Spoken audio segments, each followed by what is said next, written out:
Apollo still stands as our industry's greatest achievements. How blessed are we that we will have three of Apollo's superstars with us for 3 full days at the Paris Air Show. Ladies and gentlemen, I'm honored to introduce one of those superstars and a personal friend of mine, Colonel Al Worden, Command Module Pilot, Apollo 15. Al? Thank you, Tom. Let's see. I think I'm the comic relief for all that's been going on here today. I get to have the last word. I got to tell you one thing though. What you may not know is that Tom is also an Academy grad. And he's an old F-15 driver. That's, I guess, why we get along. Because I only flew ancient airplanes and he flew all the new ones, so he had it all over on me. I'm really glad to be here to talk about the Paris Air Show. I've been working with the Coleman Group now for about almost 5 years. This will be our 3rd Paris Air Show. And I see it as an opportunity to meet lots and lots of people. We're very close, when we go to Paris, we're very close to the French. We do a lot of things with Gilles Fournier, who is the director, and we get around and we talk, I do anyway, I talk to a lot of people. To me, there's a secondary importance in what we do when we go overseas. Tom and Coleman Worldwide always make available visitations for me to go talk to schools, and that's one of my big things. That's what I spend my time at. I like to promote science, technology, engineering, and math to young people. And I think I think that goes hand in hand with what we're doing at the Paris Air Show. At the Air Show, we're talking cooperation, we're talking working together on a lot of things here in the near-term future. But in the far-term future, we got a whole population of young people out there that are eventually going to take over where we are, and they're going to be running these programs. And we want to make sure that those young people are doing the right thing and that they get the right academic background to be able to do what needs to be done in the future. It's going to be a long, long, tough road. Apollo, we're 50 years from Apollo now. Unbelievable. You know what that tells you? I mean, the bottom line is I'm 50 years older, right? That's the way it is. Almost everybody I talk to today is younger than the years since my flight. So most people are younger by far than we are. But I gotta say, being involved in that program for as long as I was and doing the things that we did and seeing how things were put together and how this program evolved out of Mercury, Gemini, and then Apollo was absolutely an amazing thing. We had some wonderful, far-thinking, very, very logical engineers and designers. Max Faget is a genius. He designed the spacecraft. These kind of things made Apollo 11 possible back in 1969.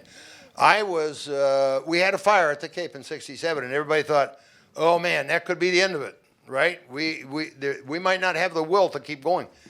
But we had a few meetings, and there were enough of us that said, you can't do that. We're in the flight test world, and this happens all the time.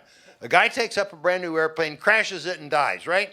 Do they stop building the airplane because of that? No. What they do is they find out what went wrong, they fix it, and then they keep on going. And what happened after the Apollo fire was that we fixed that thing and we never lost a guy or a crew in space after that. Every single flight was successful, even Apollo 13. That was not a command module problem. But Apollo 13, I think, was almost the best flight we had, because these guys were really down to the short straw on their flight, and we got them back. Okay, so we kept going. In Apollo 11, if you had been in the astronaut office in June of 1969, you would have seen the betting that was going on who was going to land on the moon. And the betting mostly went to Pete Conrad, because we thought it's going to be the first time we try it. Something is bound to go wrong, and it's bound to be, that flight is bound to fail to land.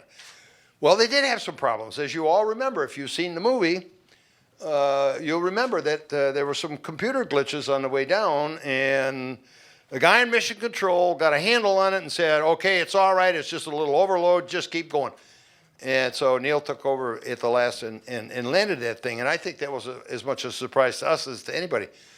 But it was a fantastic build-up to what was an absolutely fantastic voyage to the moon. We're going to be doing that again. Jim's got a big, big responsibility in getting us back to the moon. And I think I've always said that going back to the moon is, there are two things we need to do with the moon. One is we need to do the long-term stuff. We'll find a cave or something to live in, right? And we'll take women. That's the best part. But the other thing is that I think, this is a suggestion for you, Jim, that we need to build a big radio telescope on the backside of the moon. I think that would be a fantastic, no atmosphere. We could look out there in the universe and see it for what it is. It would be a fantastic thing. I'm for that. But let me get back to the, yeah. DoD budget. Al Warden said. Yeah, right. Al Warden said. The Paris Air Show brings a lot of us all together, both American and foreign companies. With Coleman, I've been all over the world. I've been to England, France, Dubai, Abu Dhabi, Bahrain. Last, we went to China and looked at what the Chinese are doing. And I got to tell you, they're doing some pretty special stuff over there. But this is what we do. And we find these people, we meet them, we see what they're doing. And I guarantee you that when we start thinking about going to Mars, it's probably going to be too big a job for just America. That's my opinion. I mean, what do I know? But I think it's going to be too big a job. I think in terms of Apollo, it's going to be 10 times what Apollo was.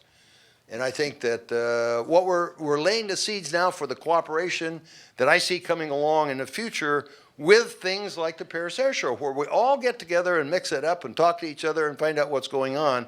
And I think that's going to lead to a lot of cooperative programs in the future. And that's what we're going to need if we're going to really go to Mars in a proper way. So the Paris Air Show is not just a show to go watch flights, to watch acrobatics, to watch new airplanes. The Paris Air Show and the Farnborough Air Show both are places where international cooperation starts. And this is where we meet people on a level ground. We talk to them eye to eye and establish a relationship that's going to do us all well in the future. So I'm really looking forward to the Paris Air Show, and I'm very proud of this guy here, by the way. Have you ever seen anybody who's painted red, white, and blue all over? This is the guy right here. He does what he does with Coleman Worldwide, not just to run a company, but this guy is a die-hard patriotic American, and he wants to make sure this is done right. So I take my hand off the Tom, even though he's my good friend, and I'm not trying to patronize him at all. I really mean that. Thanks a lot. Thank you very much, Al. Come to Paris, you get more of that. And from Walt Cunningham and from Charlie Duke, you get even twice as much. So it's going to be exciting times. Well, before we start the Q&A, I understand, Mr. Secretary, you have some other pressing matters. So thank you very much.